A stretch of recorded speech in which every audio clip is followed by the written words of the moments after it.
राजेंद्र प्रेमचंदानी कमल थोड़ो लंच के टाइम ते इन डिस्कशन कंदासीं। मध्य प्रदेश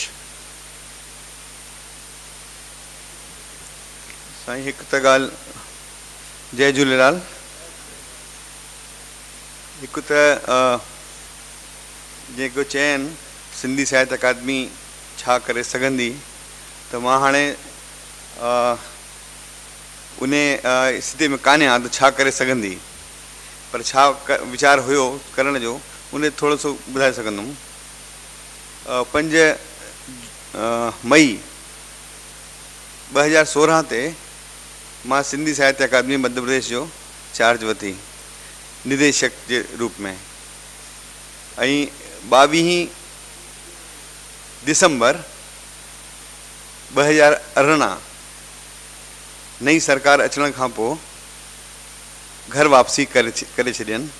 मां घर वापस अची वियो आहियां सुरक्षित, पर मां पंहिंजे कार्यकाल में तमाम सारा कार्यक्रम लगभग 100 खां वधीक, साल में एवरेज 40 ऐं 50 कार्यक्रम, यानी प्राय हर हफ़्ते कार्यक्रम, ईअं मञी हलो एतिरा कार्यक्रम पूरे मध्य प्रदेश में कया।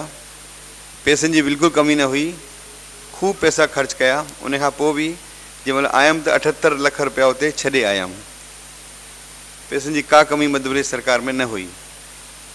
कार्यक्रम ॾाढा कया, जीअं हाणे रिपीटेशन न थियणु घुरिजे।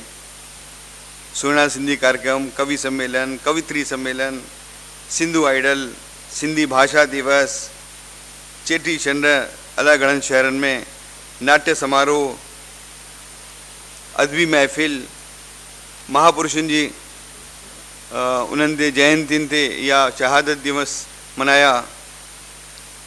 पूरे प्रदेश में हर शहर में को न को कार्यक्रम कयो।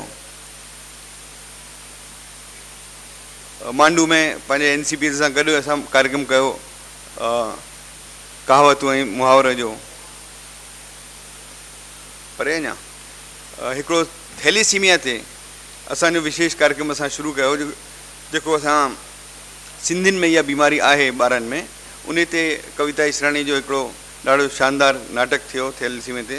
उहे 10 शहर में करण जो प्लान हुयो, 3-4 शहर में थियो, अञा रहिजी विया उहे। ॿिए हाणे नई ॻाल्हि त कुझु न आहे। सिंधु मशाल असांजी साल में हिकु दफ़ो सुठी हिकु पत्रिका छपजंदी आहे। उन में पूरे देश भर जा जेके सुठा साहित्यकार आहिनि उन्हनि जी रचनाऊं उन में ईंदियूं आहिनि ऐं पूरे देश भर में उहे किताब वेंदा आहिनि। वेबसाइट शुरू कई आहे हाणे 2-3 महीना पहिरियों। उन जो सिंधी साहित्य अकादमी मध्य प्रदेश जो नाले सां आहे, पर फ़िलहाल जंहिं कंपनी शुरू कई आहे उहो TBI। त TBI अगरि तव्हां नेट ते विझंदव त उहा सिंधी साहित्य अकादमी जी निकिरी ईंदी वेबसाइट। अञा अपडेट पूरी कान थी आहे, शुरूआत आहे। अञा उन में ॾाढो सारो मसालो वञिणो आहे। धीरे धीरे जेको स्टाफ आहे उन चयल आहे उहो कार्यक्रम वेंदा रहंदा। वेबसाइट शुरू कई आहे, इहा सुठी ॻाल्हि आहे। नवां प्रोग्राम हाणे कॾहिं कॾहिं मुंहिंजे दिमाग़ में ईंदो आहे, नयूं ॻाल्हियूं। मां 1-2 शहरनि में चयो आहे जेके महिलाऊं आहिनि उहो किटी पार्टी वारी ॾाढी महिलाऊं आहिनि, त किटी पार्टी कान थी छॾनि। मतिलबु किटी पार्टी जे माध्यम सां तव्हां शुरू कयो, जेके 20-25-50 महिलाऊं जिते इकट्ठियूं थियनि, उते तव्हां जेके किचन अप्लाइंसिस थींदा आहिनि उहे तव्हां रखो। चमटो हुजे, वेलण हुजे, केवी हुजे, जेके बि हुजनि। ऐं हिकिड़ो क्वेश्चन रखो 50। हिकिड़ो दॿे मां कढंदी का टीचर या सिंधी महिला किटी पार्टी वारी, उहा कुझु उन ते 5 मिंट 3 मिंट ॻाल्हाईंदी, सिंधीअ में ॻाल्हाईंदी ऐं पंहिंजी चॉइस सां हिकिड़ो अप्लाइंसिस खणी वेंदी। असां वेलण न रखंदासीं छो त उन में डपु रहंदो आहे। इन करे अहिड़ो नवां आइडियाज़ कहिड़ा बि अचनि त कीअं उन मनोरंजन बि थिए ऐं साथ साथ सिंधीअ खे उहे जेके महिलाऊं जो ॻाल्हाईंदियूं, जेके नथियूं ॻाल्हाइनि सिंधी, उन्हनि में उहो कुझु न कुझु मनोरंजन जे माध्यम सां को न को भाव ईंदो।